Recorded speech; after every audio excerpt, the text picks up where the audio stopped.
La bienvenida. Mi nombre es Alejandra García Abado, soy editora de la revista Cinéctica y coordinadora del portal electrónico Fronteras Educativas, Comunidad Virtual de la Educación, ambos proyectos del Departamento de Educación y Valores. Esta tarde tendré el gusto de dar seguimiento a la cuarta conferencia y a la clausura del 18º Simposio de Educación. Atendiendo a las normas de la universidad en materia de prevención ante contingencias, les pido a todos los asistentes que, en caso de que hubiera alguna emergencia que nos obligue a evacuar el auditorio, se dirijan sin correr, sin gritar y sin empujar hacia la explanada que se encuentra saliendo al frente de ustedes y de allí a la glorieta de ingreso que se encontrará a su mano derecha. Las personas que se encuentran en el escenario debemos de caminar hacia los lados donde se encuentran las puertas de emergencia.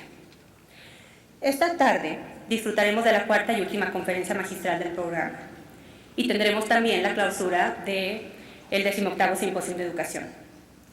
Me honra presentar al conferencista invitado, el doctor Ángel Pérez Gómez, quien nos hablará de competencias y currículum, el desarrollo de las cualidades humanas en la escuela. Como en las conferencias anteriores, después de las palabras de nuestro conferencista, daremos paso a una serie de preguntas.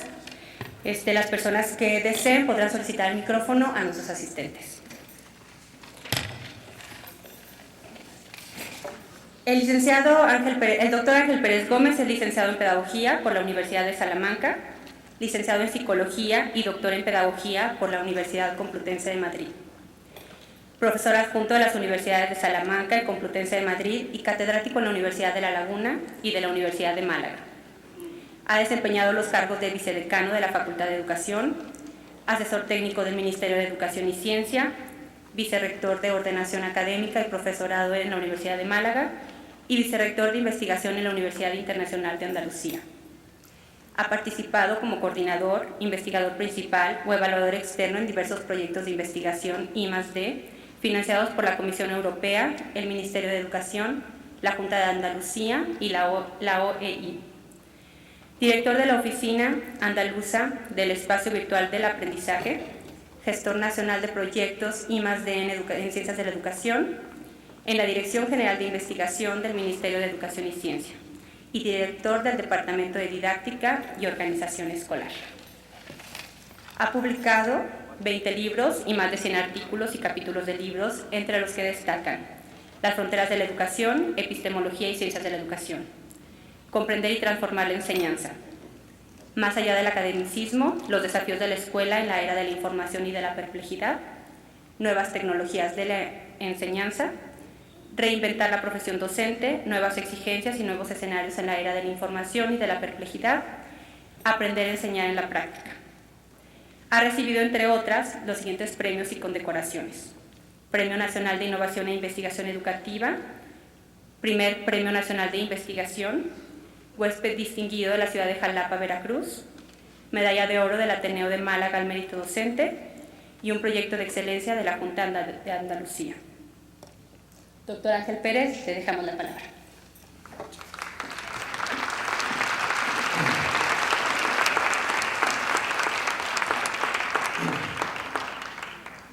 Muy buenos días a todas y a todos.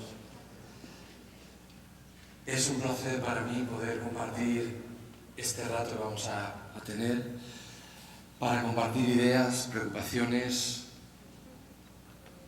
también proyectos, alternativas, esperanzas y algunas frustraciones que nos ha tocado vivir. Quisiera comenzar dando las gracias muy sinceramente a los organizadores de este simposio por haberme invitado y haberme dado esta oportunidad de compartir con ustedes este rato de preocupaciones, ideas y proyectos. Ayer por la tarde, por la noche, el maître de un restaurante muy lindo de aquí nos decía que él había vivido 2 años en España y que había encontrado un feeling especial entre los españoles y los mexicanos, que no era similar, decía él, al feeling o a la manera de tratar y de recibir que los españoles tenían con otros latinoamericanos. No sé si es verdad en esos términos. Lo que sí puedo decir es que es ciertamente una sensación generalizada el trato de cariño y el trato de cercanía entre españoles y mexicanos. Y yo creo que, entre otras muchas razones, por una razón muy particular, al menos yo la veo así. En el año 39, después del golpe militar en España y de la guerra civil, los exiliados españoles se sienten abandonados en gran parte por las democracias europeas y son recibidos con los brazos abiertos en México. Y esa es una gratitud que hemos heredado todos, una deuda que tenemos con vosotros. Por tanto, permitidme que en nombre de mis padres y en nombre de mis abuelos dé las gracias a vuestros padres y a vuestros abuelos.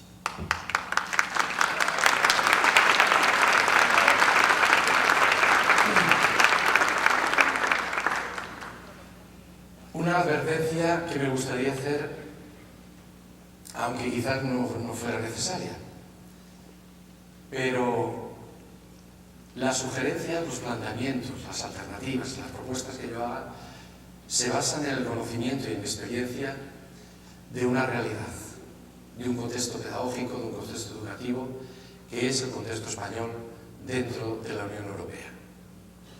Ignoro en qué medida os puedan ser útiles o no, y de ninguna manera me gustaría que se adoptaran o se recibieran como sugerencias para vuestro quehacer. Eso ya dependerá del análisis que vosotras y vosotros hagáis de lo que planteamos. Son reflexiones que yo he hecho sobre mi experiencia y sobre las situaciones nacionales e internacionales que hoy día están, a mi modo de ver, condicionando el sistema educativo.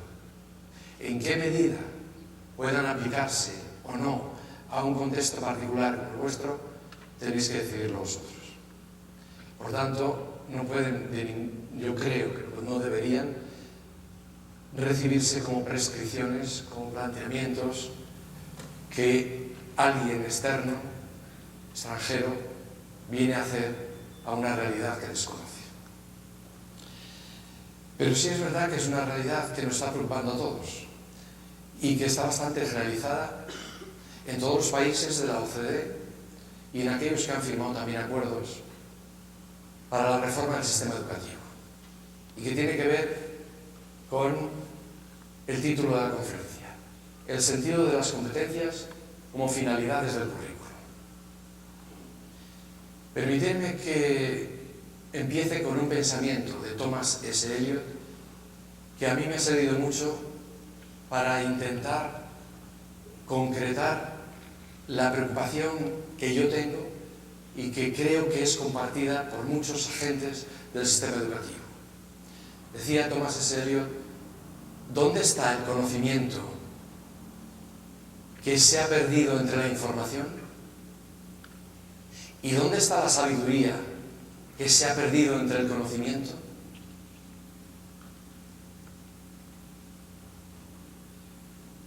Parecen incompatibles, son dilemas que se plantean, a mí me ayudan a reflexionar y es un poco el eje de la conferencia que quiero trasladaros. Hay una conciencia generalizada de que el sistema educativo contemporáneo es un sistema obsoleto y que no responde a las exigencias de la sociedad contemporánea del siglo XXI.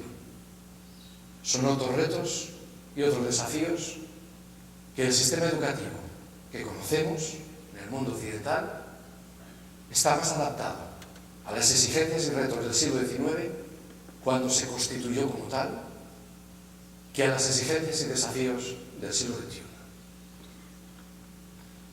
¿Por qué? Probablemente porque se toma conciencia de que la evolución de la sociedad en los tres ejes fundamentales que condicionan la vida, el eje político, el eje económico y el eje de las interacciones, han cambiado de tal manera y de manera tan sustancial que, como diría Castell, más vale hablar de un cambio de época, no de cambios en esta época. sino de un cambio de época, porque esos tres pilares fundamentales han sufrido cambios sustanciales. Es irreconocible la sociedad actual desde la perspectiva de la sociedad del siglo XIX o primero del siglo XX. Y sin embargo, la escuela es perfectamente reconocible. Tan reconocible que a veces es la misma. El currículum organizado en disciplinas, la organización del espacio, del tiempo, los agrupamientos, las formas de evaluar, las formas metodológicas de desarrollar, etc. y la función docente parecen muy similares. No puede ser que el sistema educativo tenga un valor perenne y universal para adaptarse sin cambios a las modificaciones tan sustanciales que ha habido en el mundo contemporáneo. Sobre todo porque ese cambio se ha acelerado en los últimos 20 años del siglo XX y en los 11 años que llevamos del siglo XXI. Un cambio tan drástico y tan radical que parece que define que nos encontramos ya en sociedades de la era de la información, donde más del 80% de los ciudadanos van a tener que producir, consumir, relacionarse, intercambiar, etc., procesos de información. Y en el siglo XIX el 80% de los ciudadanos estaban viviendo, consumiendo, produciendo en interacciones fundamentalmente manuales. La materia prima y definitiva del ciudadano del siglo XXI es la información. Y la información condiciona toda su vida. Y si nosotros en la escuela estamos trabajando con la información, supone que ese eje esencial debe de modificar todas las pautas y procedimientos. ¿Se puede pasarla? De forma muy rápida y muy breve, simplemente para situar el contexto. Hay un incremento exponencial de la información que nadie duda. Los contextos y situaciones en los que nos encontramos son contextos de supercomplejidad. ¿Qué quiere decir? Un contexto complejo es aquel contexto en el cual hay múltiples variables que están interviniendo, difíciles de comprender. Y es de supercomplejidad cuando, además de esa complejidad de variables, los propios marcos con los que interpretamos cómo funcionan esas variables también están cambiando, son fluidos, son líquidos. Cambio permanente y acelerado. Tan acelerado que a veces somos incapaces de entender el proceso en las fases en las que se está produciendo. Y confusión y fragmentación y perplejidad, como características claves de la vida contemporánea que sustituyen al conocimiento común y estable de otras épocas. Tenemos que olvidarnos de ese conocimiento común y estable. Tenemos que aprender a movernos en la confusión, en la fragmentación, en la perplejidad, para, con esos mimbres, intentar encontrar caminos de futuro. Datos que todo el mundo conocemos, simplemente para situarnos. En los últimos 20 años se ha producido más información que en los 5.000 años anteriores. La información se duplica, la que utilizamos cada día, cada 4 años. Y en épocas anteriores duraban varias generaciones. La información que utilizaba el ciudadano normal. La información del New York Times cada día es más